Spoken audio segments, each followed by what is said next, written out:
بسم اللہ الرحمن الرحیم الحمد للہ رب العالمین والصلاة والسلام علی اشرف الانبیاء والمرسلین اما بعد فاستعیذ باللہ من الشیطان الرجیم بسم اللہ الرحمن الرحیم السلام علیکم ورحمۃ اللہ وبرکاتہ۔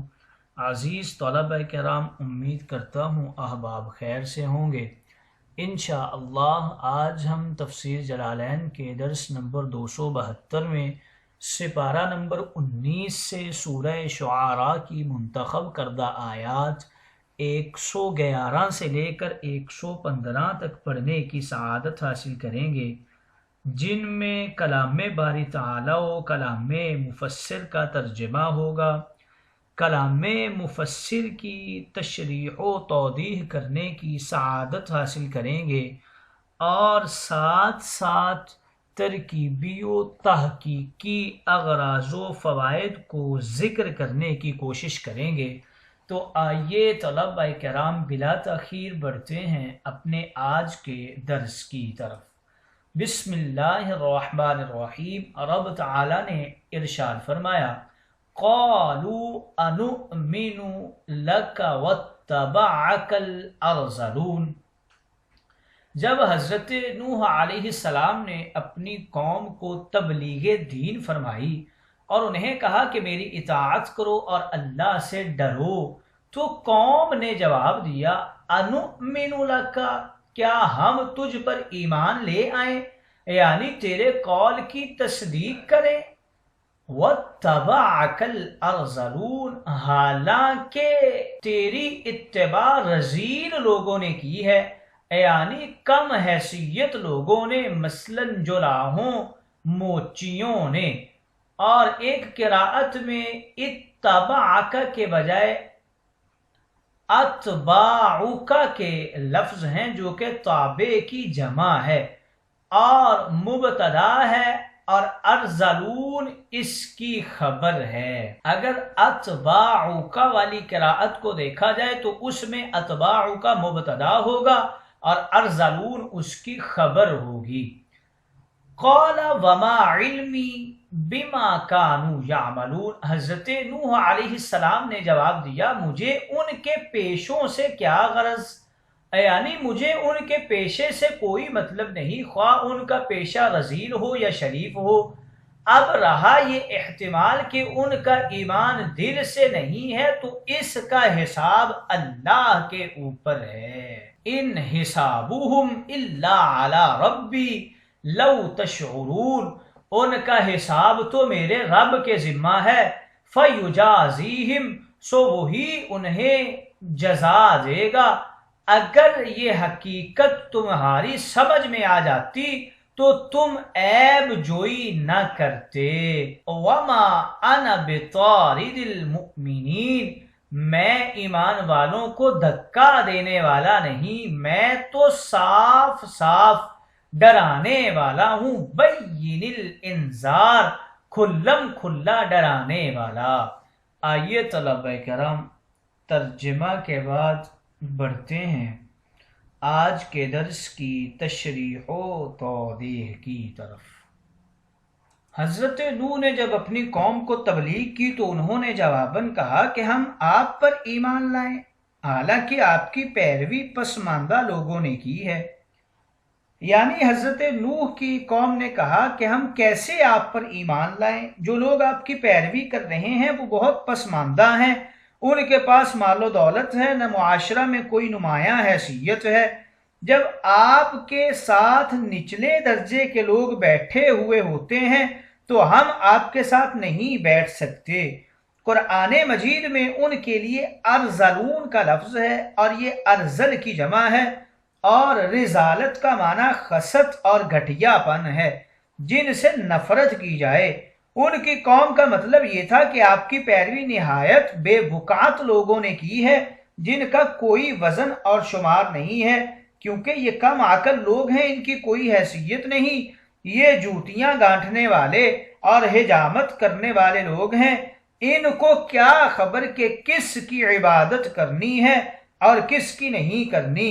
ان کے نزدیک عزت اور وجاہت والے لوگ وہ تھے جن کے پاس مال و دولت ہو، معاشرہ میں اونچا مقام ہو، اور وہ لوگ اس بات سے جاہل تھے کہ اللہ کے نزدیک ان لوگوں کی مچھر کے پر کے برابر بھی حیثیت نہیں ہے، کیونکہ اصل نعمت تو آخرت کی نعمت ہے، اور یہ نعمت اللہ کے خوف اور اس کی اطاعت اور اس کے نبی کی محبت اور اس کی اتباع سے حاصل ہوتی ہے۔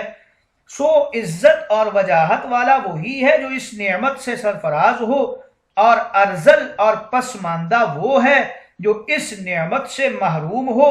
اسی طرح ہمارے نبی سیدنا محمد صلی اللہ علیہ وسلم کے زمانے میں کفار قریش آپ کے اصحاب کو رذیل اور گھٹیا کہا کرتے تھے، اور ہر زمانے میں انبیاء علیہ السلام کے پیروکاروں کو متکبر لوگ ارذل اور گھٹیا کہتے رہے ہیں، اور انبیاء کے زیادہ تر پیروکار وہی ہوتے ہیں جن کو معاشرے میں کم حیثیت، بے وقعت اور گھٹیا سمجھا جاتا ہے۔ اسی طرح اولیاء اللہ جو انبیاء علیہ السلام کے علوم کے وارث ہوتے ہیں، ان کا تعلق بھی معاشرہ کے اسی طبقہ سے ہوتا ہے جس کو پسماندہ کہا جاتا ہے، اور بہت کم مالدار لوگ اور دنیاوی سرداروں کو ولایت کی دولت نصیب ہوتی ہے۔ اس لیے رب العالمین نے فرمایا ان اکرمکم عند اللہ اتقاکم، اللہ کے نزدیک تم میں سے سب سے زیادہ عزت والا وہ ہے جو سب سے زیادہ اللہ سے ڈرنے والا ہے۔ اس کے بعد حضرت نوح علیہ السلام نے فرمایا قال وما علمی بما كانوا يعملون، ان کے کاموں کو جاننے سے مجھے کوئی سروکار نہیں۔ ان کی قوم نے کہا تھا کہ یہ لوگ غور و فکر اور بصیرت سے ایمان نہیں لائے۔ حضرت نوح نے ان کا رد کرتے ہوئے فرمایا کہ مجھے ان کے پیشوں سے کوئی سروکار نہیں، انہوں نے میرے سامنے اللہ کا شریک قرار دینے سے توبہ کی اور اللہ کی وحدانیت کا اعتراف اور اقرار کیا، میرے لیے فقط یہی کافی ہے۔ اور پھر فرمایا ان حسابهم الا علی ربی لو تشعرون، ان کا حساب تو میرے رب کے ذمہ ہے اگر تمہیں کچھ شعور ہو، یعنی ان کے دل میں اخلاص ہے یا نفاق ہے یہ جاننا اور فیصلہ کرنا میرا منصب نہیں، ان کے باطن اور ان کے دل کی تفتیش کرنا میرا کام نہیں، میرا کام صرف ظاہر پر حکم لگانا ہے اور باطن کا معاملہ اللہ کے سپرد ہے۔ جیسا کہ نبی کریم کا ارشاد ہے، حضرت ابن عمر بیان کرتے ہیں رسول اللہ نے فرمایا مجھے یہ حکم دیا گیا کہ میں اس وقت تک لوگوں سے قتال کروں حتیٰ کہ وہ گواہی دیں لا الہ الا اللہ محمد الرسول اللہ، اور نماز قائم کریں، زکوٰۃ ادا کریں، اور جب وہ ایسا کر لیں تو وہ مجھ سے اپنی جانوں اور مالوں کو محفوظ کر لیں گے ما سوا حق کے اسلام کے، اور اگر انہوں نے کوئی جرم مخفی رکھا تو اس کا حساب کرنا اللہ کے ذمہ ہے۔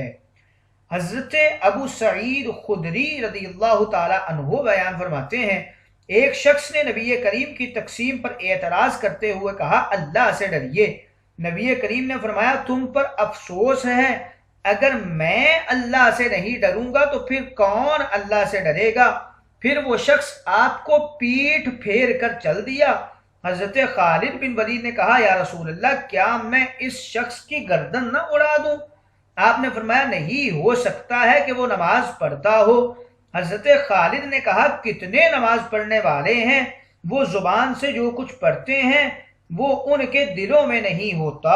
تو رسول اللہ نے فرمایا مجھے یہ حکم نہیں دیا گیا کہ میں لوگوں کے دلوں کو چیر کر دیکھوں، اور نہ مجھے یہ حکم دیا گیا ہے کہ میں ان کے باطن کی تفتیش کروں۔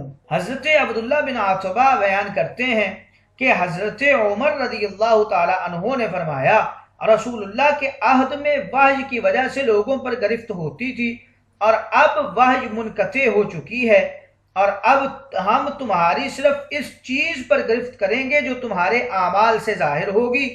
سو جو شخص ہمارے سامنے کسی خیر اور نیکی کو ظاہر کرے گا ہم اسے مامون رکھیں گے اور اس کو مقرب بنائیں گے، اور اس کے باطن کی کوئی چیز ہمارے سپرد نہیں ہے، اور اس کے باطن کا حساب اللہ لے گا۔ اور جس نے ہمارے سامنے کسی برے کام کو ظاہر کیا، ہم اس کو امن نہیں دیں گے اور اس کی تصدیق نہیں کریں گے، خواہ وہ یہ کہے کہ اس کا باطن نیک ہے۔ امام عبد البر نے تمہید میں لکھا ہے کہ اس پر اجماع ہے کہ دنیا کے احکام ظاہر پر مبنی ہیں اور باطنی معاملات اللہ رب العزت کے سپرد ہیں۔ اس کے بعد حضرت نوح علیہ السلام نے فرمایا وَمَا أَنَا بِطَارِدِ الْمُؤْمِنِينَ، میں ایمان والوں کو دتکارنے والا نہیں ہوں، ان انا الا نذیر مبین، میں تو صاف طور پر عذاب سے ڈرانے والا ہوں۔ اس آیت مقدسہ سے التزامی طور پر یہ معلوم ہوتا ہے کہ حضرت نوح علیہ السلام کی قوم متکبرین نے ان سے یہ کہا تھا کہ اگر آپ یہ چاہتے ہیں کہ ہم آپ پر ایمان لائیں تو ان بے وقعت اور گھٹیا لوگوں کو اپنے پاس سے اٹھا دیں، کیونکہ ہم تو ان کے ساتھ نہیں بیٹھ سکتے، ان کے ساتھ بیٹھنے میں ہماری توہین ہے۔ تو حضرت نوح علیہ السلام نے فرمایا میں ان کو دتکارنے والا نہیں ہوں، میں تو صرف اللہ کا رسول ہوں جسے مکلفین کو ڈرانے کے لیے مبعوث کیا گیا ہے اور کفر اور شرک اور گناہوں سے منع کرنے کے لیے مبعوث کیا گیا ہے، خواہ وہ امیر ہوں یا غریب ہوں۔ امیروں کو قریب کرنے کے لیے غریب مسلمانوں کو دتکارنا میرے لیے کب سے مناسب ہے، بلکہ جس نے میرے پیغام کو قبول کر لیا وہی میرے قریب ہے، اور جس نے میرے پیغام کو رد کر دیا وہ مجھ سے بعید ہے۔ حضور علیہ السلام سے بھی کفار قریش کے متکبرین نے اس طرح کہا تھا۔ حضرت سعد بن ابی وقاص بیان کرتے ہیں کہ ہم چند نفوس بارگاہ مصطفیٰ میں حاضر تھے تو مشرکین نے نبی کریم سے کہا ان لوگوں کو اپنے پاس سے دتکاریں، یہ ہم پر برابری کی جرت نہ کریں۔ حضرت سعد بن ابی وقاص نے کہا میں تھا اور ایک مسلمان حزیل سے تھا اور بلال تھے اور وہ مسلمان اور تھے جن کا میں نام نہیں لے رہا۔ تو رسول اللہ کے دل میں آیا جو اللہ نے چاہا اور آپ نے اپنے دل سے کوئی بات نہیں کی۔ یہ آیت مقدسہ فوراً نازل ہوئی وَلَا تَطْرُدِ الَّذِينَ يَدْعُونَ رَبَّهُمْ بِالْغَدَاةِ وَالْعَشِيِّ يُرِيدُونَ وَجْهَهُ مَا عَلَيْكَ مِنْ حِسَابِهِمْ مِنْ شَيْءٍ وَمَا مِنْ حِسَابِكَ عَلَيْهِمْ مِنْ شَيْءٍ فَتَطْرُدَهُمْ فَتَكُونَ مِنَ الظَّالِمِينَ، اور ان مسکین مسلمانوں کو دور نہ کیجیے جو صبح و شام اپنے رب کی عبادت کرتے ہیں اور ان کا حساب بالکل آپ کے ذمہ نہیں اور آپ کا حساب ان کے ذمہ نہیں، پس اگر بالفرض آپ نے ان کو دور کر دیا تو آپ غیر منصفین میں سے ہو جائیں گے۔ آئیے طلبہ کرام تشریح و توضیح کے بعد بڑھتے ہیں آج کے درس میں موجود ترکیبی و تحقیقی فوائد و اغراض کی طرف۔ اتباعک کے حوالے سے بتا رہے ہیں کہ یہ مبتدا ہے، ارذلون اس کی خبر ہے، یہ جملہ ہو کر انؤمنو کی ضمیر سے حال ہے۔ مفسر علام جہاں وفی قراءت اخری فرماتے ہیں اس سے قراءت سبعہ مراد ہوتی ہے، مگر ان کا یہ طریقہ اغلبی ہے، کلی نہیں ہے، اس لیے کہ یہاں اتباعک والی قراءت سبعہ نہیں، یہ قراءت یعقوب کی ہے عشارہ میں سے۔ السفلہ سافلہ کی جمع ہے، بے حیثیت یا کم حیثیت لوگوں کو کہتے ہیں۔ ساقفہ یہ اسکاف کی جمع ہے اور موچی کو کہتے ہیں۔ وما علمی اس میں دو صورتیں ہیں، اول ما استفہامیہ انکاریہ مبتدا اور علمی خبر، اور یا پھر اور با علمی سے متعلق ہے۔ تقدیری عبارت یوں بنے گی ای شیء علمی۔ دوسری صورت میں ما نافیہ اس صورت میں بھی با علمی سے متعلق ہوگی۔ مفسر علام نے ایو علم لی کہہ کر اول صورت کی طرف اشارہ کیا ہے۔ علمی کی اصل علم بی ہے، بی کو تخفیفاً حذف کر دیا گیا ہے۔